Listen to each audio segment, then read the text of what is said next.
external stakeholder. We had already discussed under the responsibility of stakeholders, the four responsibilities we had already discussed. Now, the remaining we will be discussing in today's session, and then we will move on to our next topic, which is called as strategic intent. And then we will move on to a very simple topic which everyone is aware of, that is vision and mission statement.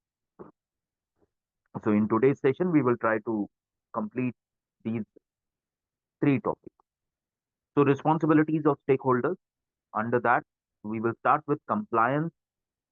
Again, compliance is comparatively easy to understand because I hope that the meaning of this word compliance everyone knows.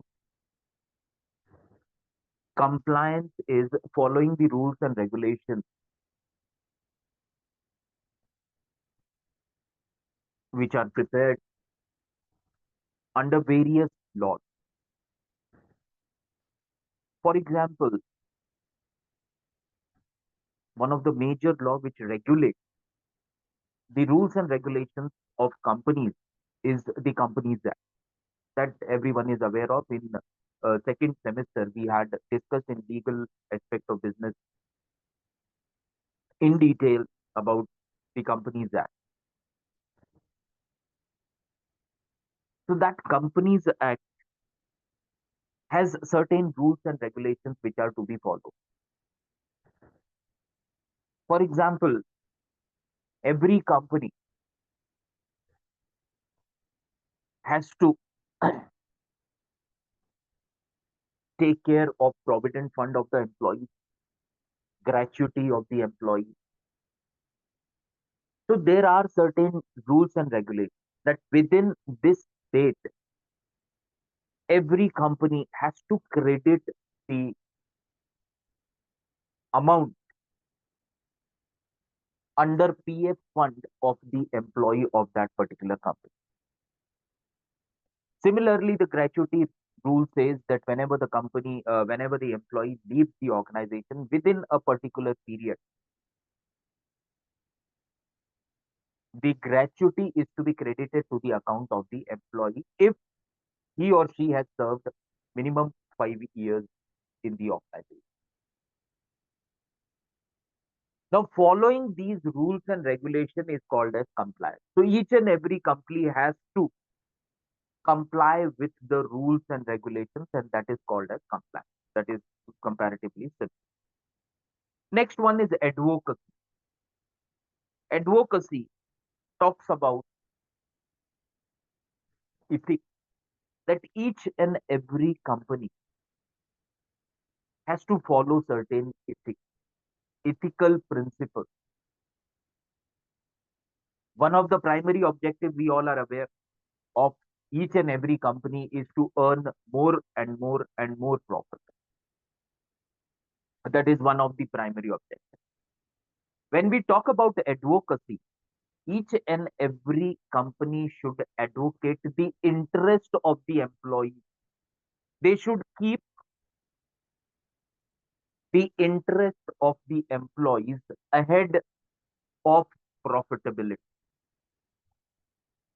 So first, they should look after the interest of the employee, and they should look after the profit. That is what is expected under advocacy, that they should advocate the interest of the employees. That is expected under advocacy. The rights of the employees, the interest of the employees are to be taken care, are to be looked after by the organization. Then feedback and evaluation. Another very important responsibility of the stakeholders of the company is feedback and evaluation. Feedback is to be taken. Feedback not only to be taken from the employees, but it is to be taken from all the stakeholders. All the stakeholders that we had discussed in yesterday's session. Now, why feedback is to be taken from all the stakeholders? The reason is very simple. If all the stakeholders are giving their feedback, the company can very easily find out where it is at present, how it can move forward, if any changes are required in the existing strategies which are being implemented by the organization, if new strategies are to be brought in. All these things depend upon the feedback. It is said that if feedback is taken only from one stakeholder, for example, if we take example of say employees, feedback is taken from the employee, and that feedback is evaluated, and on the basis of that feedback, if the organization or company is taking action, what will be the feedback of the employee? Major, one of the important feedback of the employee can be that they should get more incentive, more allowances, more salary. So this type of feedback generally I'm saying, will be received from the employees by the company. Very few employees will talk about the other feedback related to quality, feedback related to productivity, feedback related to the other processes in the organization. Majority of the employees, they are going to talk about this. And that's the reason why it is said that feedback, whenever is to be collected, it is to be collected from all the stakeholders. Stakeholders, it includes shareholders, it includes creditors, it includes suppliers, so that the real picture can be understood by the organization and they can work upon that. Then feedback, just taking feedback is not important. Evaluating that feedback is also important, because the company, okay, they have created some Google form for employees, Google form for suppliers, Google form for creditors, Google form for other stakeholders. They have shared the Google form. Google forms have been filled by the stakeholders. That is, again, they have received, the company has received the Google form, the responses. Now it is the responsibility of the company to see to it that these responses are evaluated properly. Then only feedback, there is, say, importance of feedback. Otherwise, there is no importance of feedback. Evaluation is very important. Then only they will come to know that what corrective actions are to be taken. So again, that is one of the major responsibility, not only collection of feedback, but evaluation of feedback. And the last one is conflict resolution. Again, conflict, meaning everyone is aware of. It can be fight, it can be difference of opinion, it can be quarrel, it can be, say, uh, when the relations are not smooth between employees and employees, between employees and the management, between one organization and the other organization, we can say that there is a conflict. So conflict resolution. Conflict is difference of opinion or fight or quarrel. Resolution is solution. Whenever there is a conflict, that conflict is to be resolved as early as possible. Because that conflict, if it is not solved at initial stage, it gets converted into dispute, and that particular dispute can result in major consequences for the organization. It, at the end, It may result into closure of the company. It may result into lockout. It may result into strike. That is why it is said that as and when the manager or the company observes that there is a conflict, that conflict is to be resolved as early as possible. Now, most of the companies, they come up with conflict resolution technique or conflict redressal procedure, that if there is a difference of opinion, if there is a fight, if there is a quarrel, if there is the relationship between uh, employees or employees and management is not good, how that dispute, how that uh, conflict can be resolved. So most of the company, they prepare conflict resolution method or technique, that as and when there is a conflict, first it should be reported to the supervisor, then it is to be reported to the head of the department, then it is to be reported to the senior manager, then it is to be reported to the higher authorities of the organization. So this is a procedure. It may differ from company to company. It is not that each and every company has a standard procedure for conflict resolution. Every company may come up with its own procedure, that initially they try at departmental level. If it is solved, it is okay. If it is not solved, then it moves forward. If it is solved at level 2, it is okay. If not solved, then it moves to level 3. And for every level, generally, the company gives duration also, that is time limited.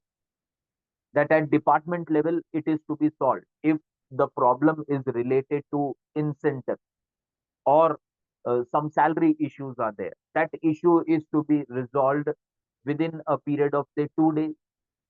If it is not resolved, then it should move to the next level. Next level should see to it that it is resolved within a period of 3 to 4 days. If it is solved, it is okay. If not solved, then to the next level. So similarly, most of the company, they provide this type of mechanism which is called as conflict resolution technique. So these are the responsibilities of stakeholders. Now we will move on to another topic which is called as strategic intent. Strategy we had discussed. Now we will be talking about intent. Intent is intensity. How determined you are regarding your strategy. That is what is strategic intent. It is said that strategies are not created in vacuum. They are created on ground. It requires intelligence. It requires experience of the person to come up with a strategy. And strategic intent is how determined the management is to implement a particular strategy. How the organization backing its higher authorities who are concerned or who are responsible for framing and implementation of strategy. That is what strategic intent is. So strategy, everyone is aware of. Intent is intensity or determination through which you are backing your strategy. So creating strategy is one thing. Backing that strategy wholeheartedly, that is called as strategic intent. If that intent is missing, strategy may be very good, but if you are lacking determination in implementation or backing your strategy, the results may not be very good. So that strategic intent has to be there. The organization has to back the strategy which is being prepared by the senior management people, then it is then we can expect good results from that particular strategy. So strategy, I have already told you that it is not created. We cannot say that every time strategy is to be created in boardroom. Strategies can be created in the AC cabin of general manager. Many a time, strategies are created on the ground. On the ground means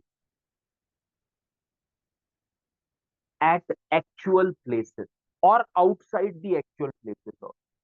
I'll give you an example. A senior manager was working in Tata Motors. Tata Motors, earlier, they were manufacturing heavy vehicles. We all are aware of. And later on, they moved to the car segment or light commercial vehicles and car segment. Earlier, the Tata Motors was manufacturing heavy vehicles, trucks they were manufacturing. Now, when we are talking about strategy, how strategies are made, I'll give you an example. There was a manager, a senior manager was there, and his name was Sumant Mulgaonkar. Maharashtrian manager was there, who was working at a senior level in Tata Motors. When the company started facing intense competition from other players, particularly down south, Ashok Leland was giving them tough competition. Other companies were also coming up. Eicher was there. Some other companies were also there. Local players, small players were coming up. And they were giving very tough competition. At this particular time, this senior manager who was responsible for, say, controlling his division, automotive division, he was at a very senior level. So what he decided that he should know what the customer wants, and accordingly he should come up with the changes. So whatever strategy he is going to make to increase the sales of Tata Motors, how they can outsmart their competitors, he thought that instead of he alone thinking in his cabin, or he thinking with his team in his cabin, he shall move out on the ground, talk to the customers, talk to their expectations, talk to the present quality or present experience related to Tata Truck. So what he used to do is that every day he decided that during the lunch break, he used to visit nearby dhabas and he used to have lunch there. And many days he continued that process. The other managers, they were surprised that every day when there is a lunch break, he moves out and he goes somewhere and has his lunch there. So they started following senior officials, they started following him, and they came to know that every day he comes to the other dhabas for having his lunch. And they observed that what he used to do is that he used to talk to the drivers because he thought that they are his customers, the real customers. because they were driving the truck. They will be in the best position to give the feedback of their experience related to the quality of Tata truck, and they will be able to give the real suggestion what they are expecting more in the truck. And he used to note down everything, and on the basis of that, after talking to various truck drivers, he prepared a strategy, and on the basis of that strategy certain changes were made in the truck, and the sales increased to a higher level. When the senior management at Tata, they came to know about this particular experience, that how Mr. Sumant Mulgaonkar has implemented certain changes, and from where he got that idea, how he prepared the strategy for implementing changes in the existing uh, Tata truck model, they backed him. Not only they backed him, but when Tata launched his light vehicle, the four wheelers, when they started, one of the hit launches of Tata was called as Sumo. Everyone might be aware of Sumo. So it was a hit. It made profit. It added profit to the uh, Tata Motors. So Sumo was named after Sumant Mulgaon. Sumant, SU, and Mulgaonkar, MOO. So MO from Mulgaonkar. So Sumo. That is the best example of strategic intent. How the top officials or top company, board of directors of the company, owners of the company, how they are backing the higher authorities who are responsible for creation and implementation of strategy.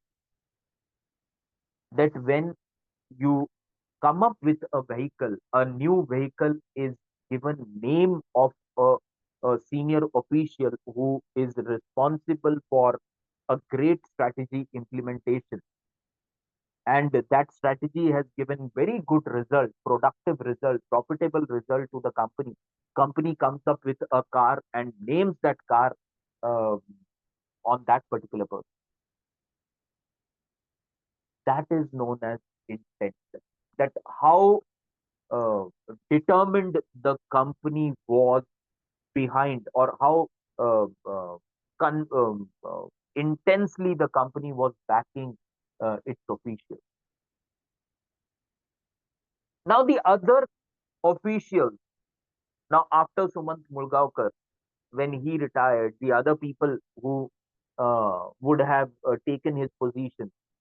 So everyone comes to know about this particular example.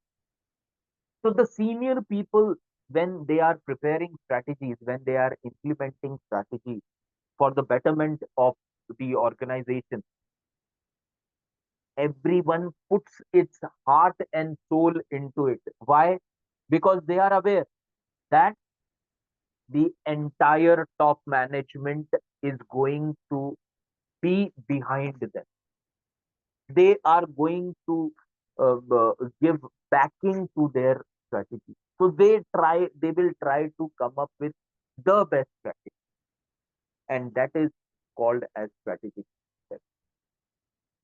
It is not the only example. There are number of examples where we can say that the company backs the employees, and the employees come up with a great strategy, implement that strategy, and the company becomes very, very, very profitable. So that is called as strategic intent. Sometimes strategy can be very good, but if it lacks intent from the higher authorities in implementing, because for strategy it requires capital. Most of the strategies they require capital, and capital is to be released by the top management. When they are backing fully the strategy of the manager, then only they are going to release capital. Otherwise, if they are not releasing capital, the implementation part may not be very good, and the results may not be good. Although the strategy may be good. So for that, intent is essential. So that is called as strategic intent. Now, strategic intent is an expression of pragmatic, realistic, and beneficial goals and objectives. Strategic intent should be in harmony with the firm's vision and mission. So it should not be against the vision, mission, or goals of the organization. It has to be within that particular framework. Now we will move on to the vision and mission. Most of you might be aware of these two terms, vision and mission. First has to be vision, and then it is mission. So the vision is more broad and future oriented, the goal on the horizon. The mission is more focused, how you will get to the horizon. In simple words, we can say whenever a new company is launched, that company comes up with its vision. That is why the company is being launched and what is the goal of that particular company. That is vision. It talks about future. The mission is more focused how that goal will be achieved, planning strategies for the achievement of the goal, which is mentioned in the vision of the company, is called as mission. So mission is action and vision is plan. So mission statement tells us what business you are in and what products and services you will offer. It is clear statement of purpose. A mission statement may last for decades. So mission statement, it is not that every day it is going to change. It can be a long lasting statement. It can be there for a decades also. Because if say electric car manufacturing company has started its operation, so when they come up with their vision and mission may not change for decades. Why? Because still the company is into manufacturing of electric vehicles, the mission may remain as it is. It may change when the company is trying to diversify itself, when the company is trying to shift to another product, then it may change. But till then, it may remain same. That is why it is said a mission statement may last for decades. A vision transforms the organization. It provides a picture what could be. It is a catalyst that can impel an organization to move towards a dream. As dreams come true or realities change, vision changes. It is goal of the highest order. So vision is dream of the organization. Dream. So at the start, the dream was that within a period of 5 years, we want to be at the top in that particular sector.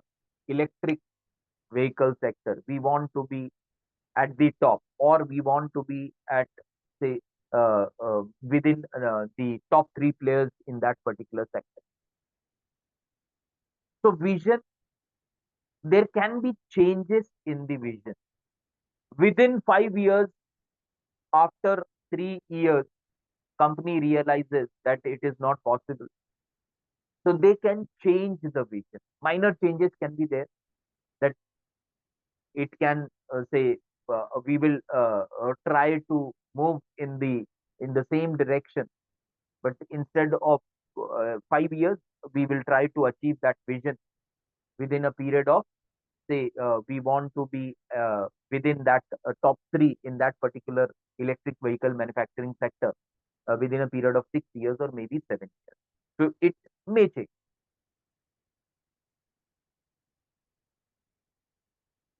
Now, mission and vision statement. Very simple example is there. I'll read out what is written on the slide, and then we'll try to explain you. So it is very simple. Most of the part is self-explanatory. So I'll read out. First, we will start with vision, and then we will talk about mission. So a vision statement describes the aspirational long-term desired change resulting from an organization's effort. It focuses on the future, painting a picture of what the organization aims to achieve or become. This statement inspires and provides a framework for strategic planning, motivating stakeholders towards a shared or desired future. Whereas mission statement describes the organization's fundamental purpose and primary objective. It focuses on the present, detailing what the organization does, for whom it does it, and how it does it. This statement guides the actions of the organization, provides a sense of direction, and helps the stakeholder understand its main goal. So this is what just we had discussed. That vision is future and mission is present. In future, we want to achieve this. Mission is that presently we have to do this. Then only in future we will be able to achieve that. And that is what mission and vision.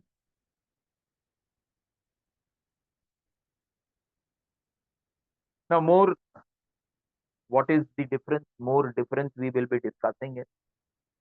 So, mission statements, it communicates.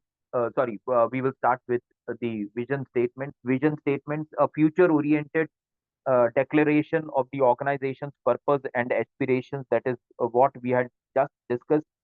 Uh, it addresses what a firm wants to become. Vision statements tend to be relatively brief.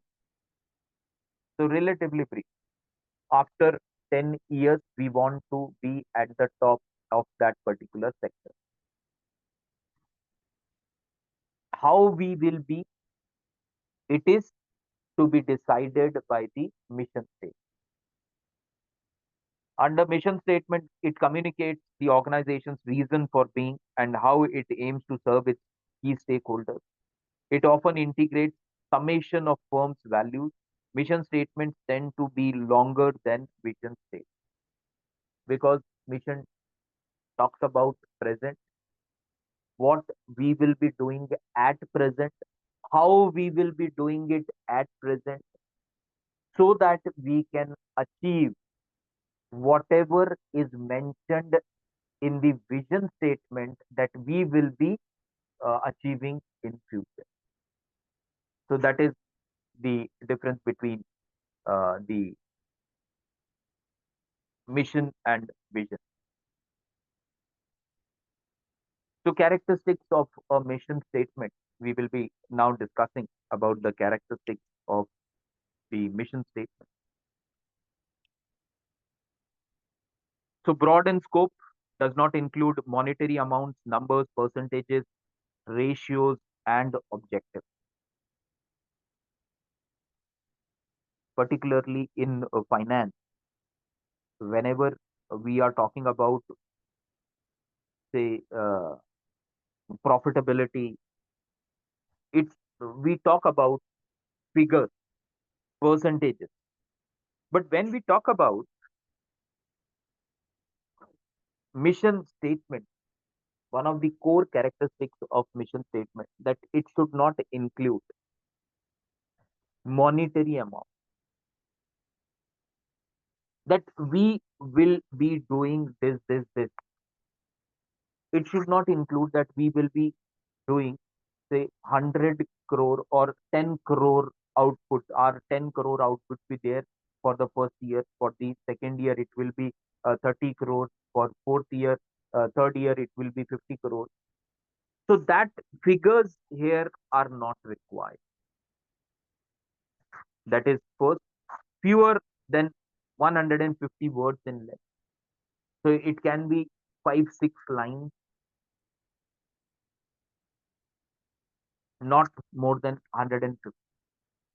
It is not that vision and mission statements are to be prepared only by companies. They are to be prepared by all the organizations. Our college is also having its vision statement and mission statement. College is also having objectives of the college. What is the vision of the college? What is the mission of the college? And what are the objectives of the college? It is written near the notice board. It is there near the entrance. There also you can notice that mission statement does not talk about figures, that we will be having an intake of 120. After a period of, say, 5 years, we will increase the intake to 180, or we will start another program with MBA. All these things are not mentioned in the institute or college mission statement. So it's the 4 5 lines are there, which does not talk about monetary amount, which does not talk about numbers, percentages, ratios. So 4 5 lines are there, and objectives are written separate. So objectives of the organization are separate, mission of the organization is separate, and the vision of the organization is separate. Next one is mission statement we are talking about. It should in it should be inspiring. Inspiring is motivating. How the mission statement should be? It should be motivating. It should motivate the employee for what? For better productivity, for better efficiency, for better quality, for better profitability. So the words written in the mission statement should be inspiring words. So it is not, if they have mentioned very clearly, one of the characteristics is it has to be less than 150 words. It can be 150, it can be 100, it can be 100, less than 100. But those words, those statements, those lines which are written under the mission statement, those lines or those words should be inspiring words, motivating words. After reading those words, after understanding those lines, statements, people should feel motivated. People should feel inspired. People means employee. Next one, it identifies the utility of firm's product. Another important characteristic is that it identifies the utility of firm's product. Utility means what is the importance of our product, that should be mentioned in the statement, mission statement. So that is the fourth one, that why our product is important. Electric vehicle is being manufactured. Electric scooter is being manufactured by the company. In the mission statement, they should highlight what is the importance of our electric scooter, quality wise, that it will we will be providing best quality scooter which will not be doing any harm to the environment. So this type of statement should be included in the mission statement. It reveals, it shall reveal that the firm is socially responsible. Now, social responsibility, we all are aware of. What is CSR?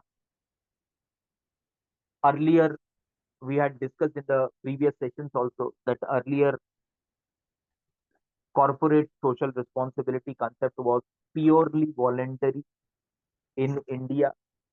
Later on, it was made mandatory, it was made compulsory.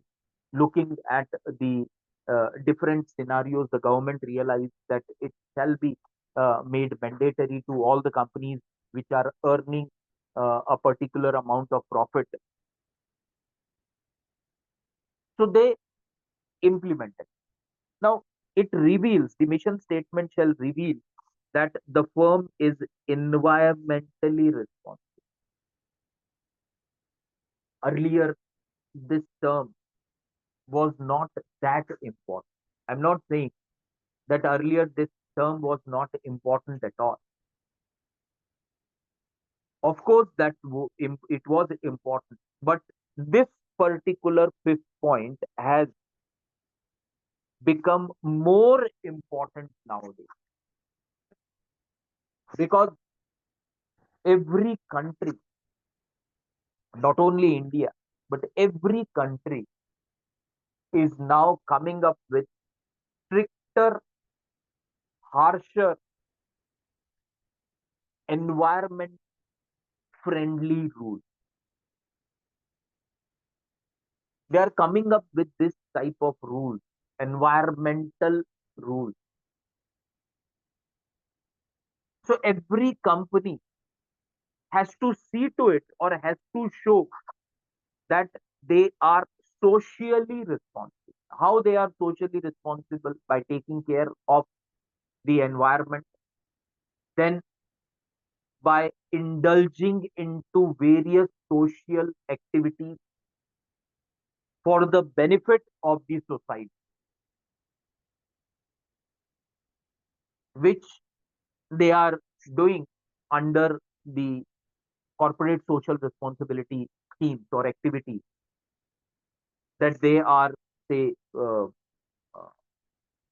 making use of that particular fund, the CSR fund, in the construction of, say, sewage lines in a particular locality, then roads in a particular locality, then street lights in a particular locality, making provisions or building classrooms in a particular locality where the children of the employees of the companies which are there in that particular society, in that particular locality, they can take education in those schools. All these things make the company socially responsible. So in the mission statement, they have to mention this also, that the company is socially responsible and they will be taking care of these requirements of the society. Then it includes 9 components. customer, product, services, market, technology, concern, survival, growth, profit, philosophy, self-consent, concern for public image, and concern for employees. After reading these statement, it is not that for each and every component there has to be a separate line that we believe in taking utmost care of the customer. One line. Second line is we believe that we shall be using the best technology available in the country. Third line, uh, we believe that we shall be giving the best after sales quality services to the customers. So this is it doesn't mean that all the nine components shall be highlighted with separate lines. What it means is that that mission statement shall include these nine components. After reading the mission statement, the person who is reading that statement shall come to know that this company is taking care of how this company is taking care of these nine components.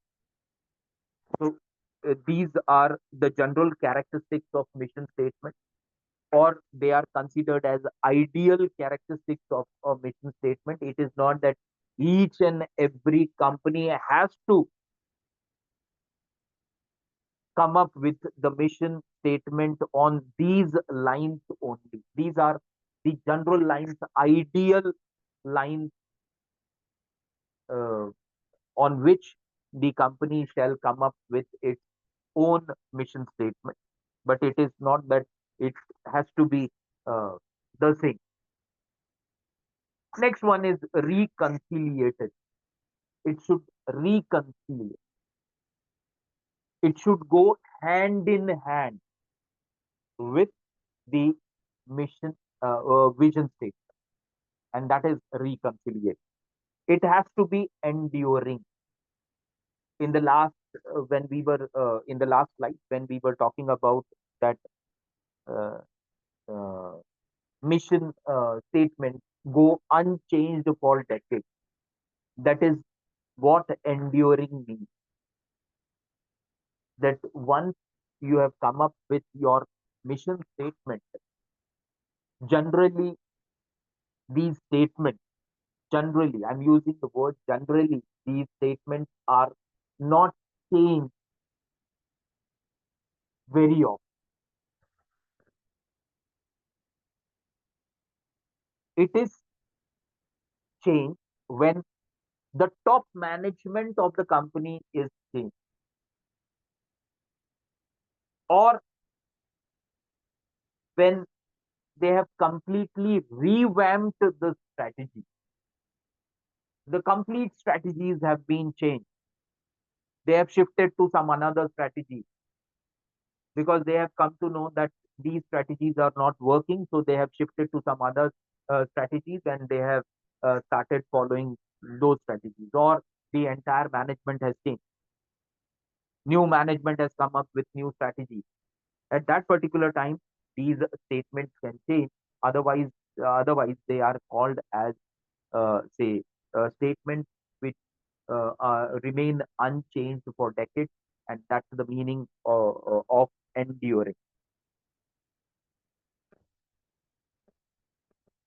So far, if you have not understood anything, please go ahead, or else we will move on to the next topic, which is the Abel metric.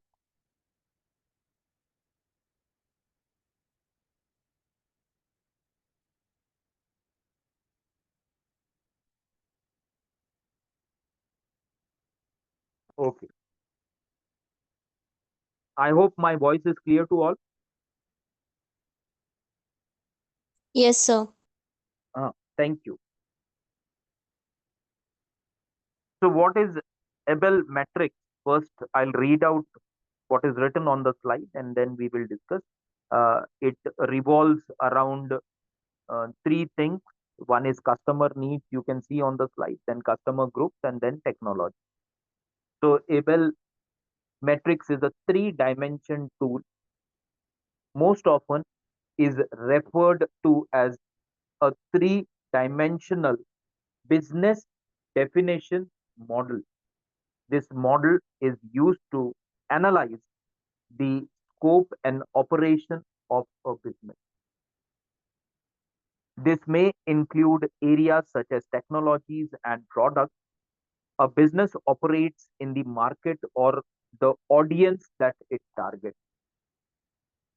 A detailed analysis of business current activity can help create strategies for the future that will help the business stay tuned to the changes that may occur within the market. The three dimensions of business are customer group, who will be served by the business, customer needs, what are the customer needs that will be met, and technology or distinctive competencies, how are these needs going to be met. So three dimensions which analyzes the scope and operations of a business, scope of business and operations of business.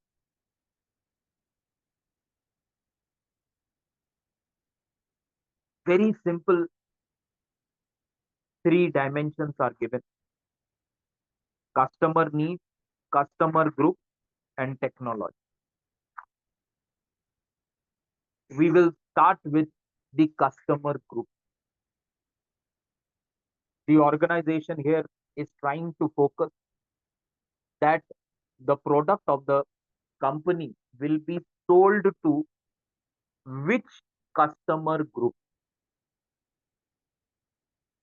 Then we will move on to the needs of the customer, and then we will discuss about the technology.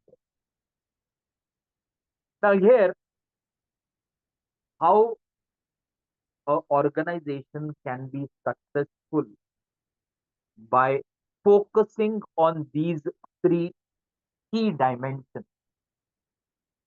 We will take examples. And the example, the best example, everyone is aware of. Every one of you is aware of that example. And that example is of Apple's iPhone. Apple's iPhone. Apple is manufacturing iPods, iPads, computers. It started its operation not by manufacturing phones. That also every one of us is aware of.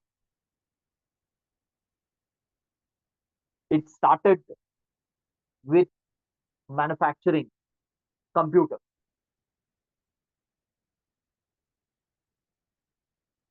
Then the other products also it started manufacturing. But now, if we check the revenue of the company in terms of overall revenue, as well as in terms of profitability, then the share of iPod, share of iPad, share of say computers, share of their laptop,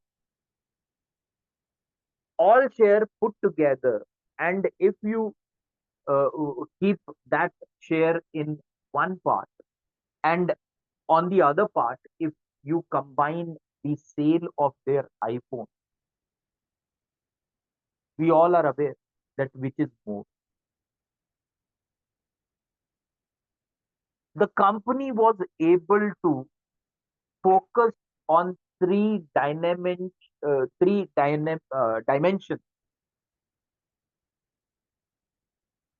and this focused so intensely that still they are reaping the profit. how it was done.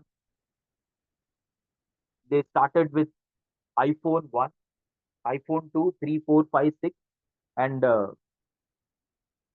I think now it is 16. I'm not aware if it is more than that. So company introduced one phone, started adding features in that particular phone, giving it a higher version number and selling it and earning profit. No other company is able to do that. You just check any other company. The top competitor for Apple is Samsung and the Chinese company.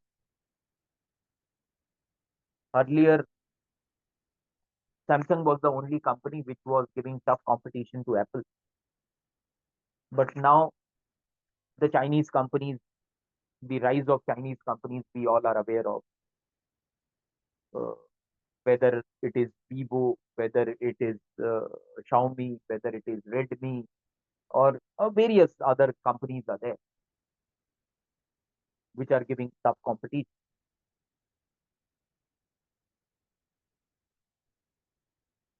But every other company, can we say that every other company has started this particular strategy? That okay, iPhone 1 has come up.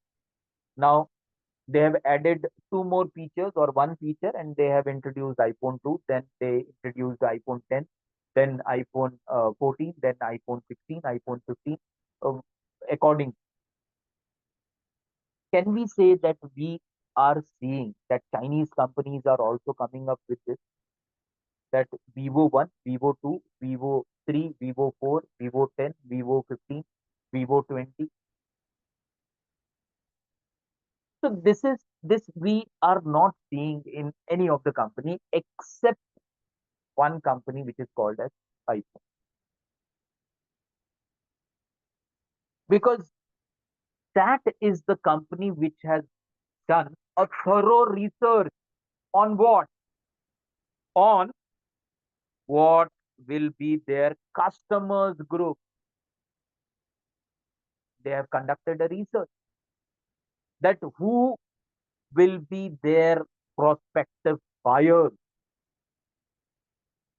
and they have come to know that who will be their prospective buyers. They have understood that customer group very well.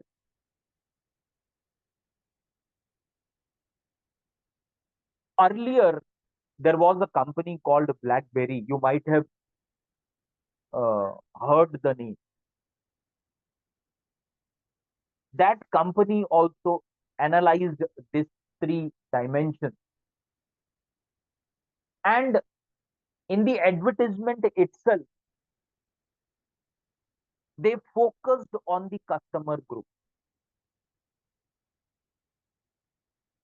You can see those advertisements on now on YouTube also, because the BlackBerry advertisement are not nowadays they are not coming on the television or other print media. 15-20 years back, BlackBerry was dominating the market, and they did this analysis and they had fixed their customer group in the advertisement which was shown on television. They had fixed that group, and they were saying that top corporate people are our customers. Top corporate people. At that particular time, getting BlackBerry phone was considered as, the person was considered that he might be on a very top position in a company. So they had fixed that.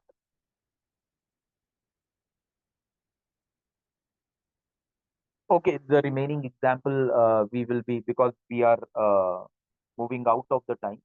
It is already 2 minutes past for the next lecture. So we will stop here. Just come prepared for what is BlackBerry.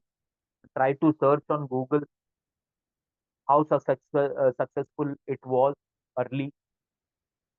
Try to check the advertisements that were uh, there on television, on YouTube. You will understand how concentrated they on the customer group, and how differently now, uh, after uh, doing research, uh, what different things the iPhone is doing.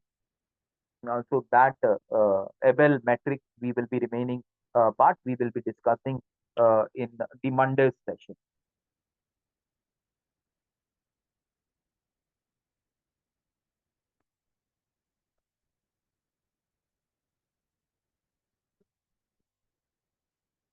So we will stop here.